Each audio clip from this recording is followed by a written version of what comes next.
Hey guys, what's going on? Jeb here, and in today's video we're going to be talking about EOS because in the last couple of days, in the last 24 to 48 hours, EOS has jumped around 15 to 20% in price, most likely, well, obviously because of its recent mainnet launch.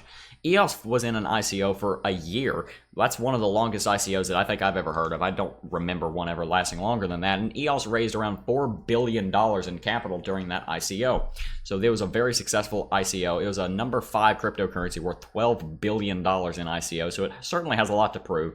So in today's video, we're going to be doing some technical analysis on EOS, the little spike that we saw. We're also going to be talking about how EOS and how this little run in EOS is affecting the rest of the cryptocurrency market. And we're also going to talk about some news in relation to EOS. But before we get into it, guys, definitely think about dropping a like, hitting that subscribe button and the notification bell so you guys can be notified every time I post a new video. So let's get right into it. EOS's market capitalization is currently right around $13.5 billion, which is quite a lot for an ICO that just finished a couple days ago. Its price is right around $15, and it has more volume than Ethereum right now, and half of that of Bitcoin at around $2.6 billion in 24-hour trading volume, which is that's a lot for a number 5 cryptocurrency in the state that the market is right now. EOS traditionally has had a lot of volume compared to its relatives around it. Bitcoin Cash and Litecoin don't seem to have anywhere near as much volume as EOS has in the last couple of days, or last couple of weeks really, and it's still up 10% following its little rally a couple days ago. Let's get onto the chart and let's do some technical analysis on this.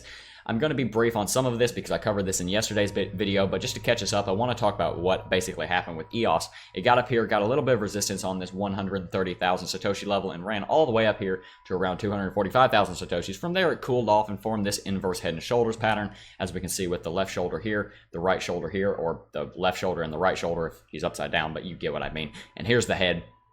And here is the neckline. And just as I expected would, and just as someone pointed out in the Discord, by the way, someone pointed this out in the Discord. I didn't really notice this until he pointed this out, this head and shoulders pattern, that is. And we broke out of the neckline, and we saw a very, very big rise following this. I made yesterday's video right around here, and I said that there's probably going to be another spike in price action within the next 12 hours, and in fact, that is exactly what happened. We saw several more green candlesticks, and we ran all the way from where the video was made at around 185,000 Satoshis to about 200,000 Satoshis, right around, almost exactly 200,000 Satoshis. And just before I made this video, when I just woke up, I drew this little consolidation pattern, this little bull flag here on the chart. And what do you know, we broke out of it. Guys, I've talked about on the channel a lot, about how much I love consolidation patterns. I love me some consolidation patterns, guys. They are so, so powerful. And as we can see, that's exactly what's happened here. We formed this bull flag, and in the last about 2.5 hours, we've broken out of it, and we're still making gains on EOS, which is a very nice thing to see indeed.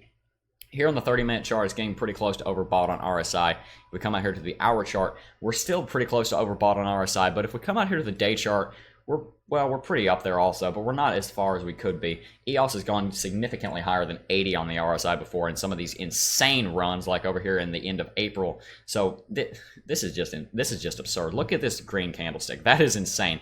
We've seen several of these in EOS's price action in EOS's history, which leads me to be concerned that there are people buying into EOS mainly off of hype, which is interesting because this is kind of something it's not kind of, it's exactly what we saw in the end of 2017. We saw people buying into something for hype that was unproven, like Bitcoin. Well, Bitcoin is proven, but you understand what I mean. We saw a lot of hype of people trying to get into something that wasn't totally proven in its use case. Bitcoin has not totally been proven in large-scale adoption. I'm not bashing Bitcoin. But neither has EOS. EOS has not been totally proven in its large-scale adoption, its large-scale use case. So I'm worried that some of this price action that EOS is going through is mainly just hype. And once the actual blockchain becomes active, once the actual mainnet becomes active and it starts actually working as intended, hopefully, I'm worried that some of these investors are going to drop out and EOS might come down here to test this level of support down here around 130,000. I don't know that we're going to drop all that way again, but we've only been up here at these highs for around 2 months, so it's not impossible that we could drop back down here. But now that it's out of its ICO, it's really got to prove itself. It's been in an ICO for a year. That is an amazing marketing tactic to build hype in a cryptocurrency. You say that you're going to basically be an Ethereum killer and just better the number 2 cryptocurrency. I'm not necessarily saying that they said that, but that's pretty much what everybody else has been saying. That's what the hype around EOS is. So they have a lot to prove. Ethereum is going to go through its own trials in this year, but EOS has to actually stand up to what it says it's going to do now, or it's probably going to fall. I don't know that it's in the number 5. It's worth $14 billion, and it's completely speculative. It's really, it's got a lot to prove, or else it could be I'm not saying it's in a bubble, but it could be overextended if it doesn't actually prove what it can do. If it does do what it says it can do, and it can prove that in the next 3 to 6 months, I definitely think it can be up here in the top 5, but it has to be able to warrant that. Every other cryptocurrency up here is up here for a very good reason. Ethereum's up here because it's Ethereum. What else do I need to say? Ripple is up here because it's working with some of the biggest banks on the planet. Bitcoin's Bitcoin, and Bitcoin Cash stole Bitcoin's name, so that's why it's up here. But anyway, yeah, so that's basically all I wanted to touch on the EOS technical analysis. We're going to see what's going to happen here in the next couple of days.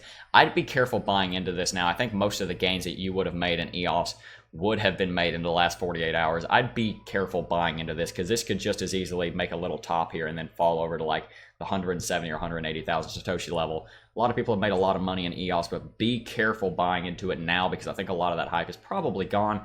We can't just go straight up. We're not going to see this kind of green candlestick again today, I don't think. That would just be insane. But anyway, let's jump on to some news. EOS price jumps on news of EOS IO 1.0 release, $50 million in fund, $50 million fund to support EOS ecosystem. I'm not going to read all of this. This will be in the description down below if you're interested in reading this. But basically, blockchain software developer Block1 has released version 1.0 of their open source blockchain protocol EOS IO, according to an official blog post published today, June the 2nd. The software is a platform designed for building applications at both the enterprise and community-driven levels. And we've talked about this a lot on the channel. It is essentially trying to be a platform similar to Ethereum, where you can build smart contracts and you can build decentralized applications. So it definitely does have a use case, and if the only question is, can it actually implement what it says it can implement through its delegated proof-of-stake system and the like. According to the community's post, Block1 does not guarantee that the EOS IO software will perform as intended or will be free of errors, bugs, or faulty code, claiming that the developers implement EOS IO at their own risk. Now, I wanted to read that to clarify something. When people read something like that, they automatically assume that, oh, well, it's a scam. They're like, oh, well, we're not going to guarantee this it's going to perform as intended. And I'm not necessarily defending EOS here. I'm just giving them the benefit of the doubt. Most companies and most projects will put something like this in here. This is called legal jargon, and this is to protect them from being sued. So this is not really them not having confidence in their platform. This is just to prevent them from being sued, basically. In addition to the new software release, Block1 has also announced today that they have partnered with blockchain investment firm SVK Crypto to launch a $50 million fund to support the development of the EOS IO ecosystem. And I assume they're talking about some not layer 2 solutions, but UI solutions for EOS, because this has been talked about quite a bit in the EOS community and talked about around EOS. It's kind of hard to actually interact with EOS. Because unless you're a coder, if you're a coder, it's not that complicated. But if you don't actually have any background in coding, there's not a lot of UI that will actually allow you to interact with the delegated proof of stake system and actually go through their voting process and everything. So I think what they're talking about here is that they're going to be pumping some of this money into these EOS UI solutions so that the actual general public can actually interact with the system, and so that it'd be easier for developers to actually build on top of EOS, because EOS and Block1 have basically been building the foundation of this cryptocurrency over the last year and the foundation of the mainnet, so that actual other parties can come in and actually build things on top of it. That's all I'm going to read from this article here. If you guys want, you can definitely read the rest of this. There's not a whole lot more that I didn't cover. This was the website that I referenced yesterday when I made my video yesterday, eoscountdown.com. It said minus like 8 or 9 hours here. We're at T minus plus 16 hours and 7 minutes. This will be exactly plus 17 hours when you see this video. The EOS tokens are frozen and the mainnet boot is in process. We're going to see how that goes in the next couple of days. Everything is moving very quickly, guys. Definitely be careful with your private keys. Everything is moving very, very quickly. Trading is not suspended on Binance. I just checked this morning. Trading is going just fine. Withdrawals and deposits are frozen, but what they're doing is they're trading it probably with just a fictitious EOS, and they're going to update all the balances when the actual mainnet comes back online. And I expect probably within the next 24 hours of this video going up, you'll be able to withdraw and deposit back onto Binance. If you guys are interested in signing up for Binance with the link down below does help out the channel. That is an affiliate link, and it does help me make this channel into an actual job, because Lord knows YouTube is not paying me. But yeah, Binance is a great platform. You guys probably already have an account for Binance, but if you don't, I do recommend Binance. Binance is a good account. is a good service. I love the EOS logo. But anyway, guys, that's basically going to wrap it up for today's video. I just wanted to give a bit of an update on what's going on with EOS since I talked about it yesterday and since the EOS mainnet launch is such a big deal in the community right now. Let's touch on one more thing before we go, and that is I want to talk about the rest of the market because I want to talk about what EOS was doing to affect the rest of the market. Let's go over here to Bitcoin, and I want to zoom in and show you something. Bitcoin was under this level of resistance, this uptrend. I'll probably be doing some technical analysis on Bitcoin and the rest of the major cryptocurrencies in tomorrow's video, so I'm just going to cover this briefly. You can watch that video if you're interested. But Bitcoin has been under this level of resistance for quite a while now. Not quite a while, but for about 5 days, it's been under this level of resistance, this uptrend of resistance. As we can see, we had some touches here, many touches here, many touches here. And it looked like we weren't going to get above it. It looked like we were in an ascending wedge pattern with this being the bottom. And we actually managed to get back above it, or not, well, yeah, actually back above it because we were above it before. So it looks like we're actually above this ascending wedge pattern and we're actually above this level of resistance. And I'm not totally going to say that getting above this is because EOS was doing well, but since EOS brought some exuberance back into the market, brought several $1 billion of valuation back into the market as well, I could definitely see that EOS had something to do with Bitcoin getting back above this level of resistance. That's just an example of how the smaller cap altcoins can kind of kick off a butterfly effect that actually does affect the rest of the cryptocurrency market. If we go back in time, we can see all kinds of little butterfly effects that had something changed differently, then the entire market would have wound up differently. And I think EOS's mainnet launch going well so far has helped with Bitcoin getting back above this level of resistance, and hopefully will help it get back up here above this level of $8,000 and continue on with a bull rally. But anyway, guys, that's going to be it for this video. Tell me what you guys think in the comments section down below about EOS. I'm very interested to hear your opinions on the matter. Tell me if I missed anything in this video.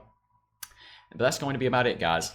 Like I said, I want to thank each and every single one of you for watching, and I will see you guys in the next video. Peace.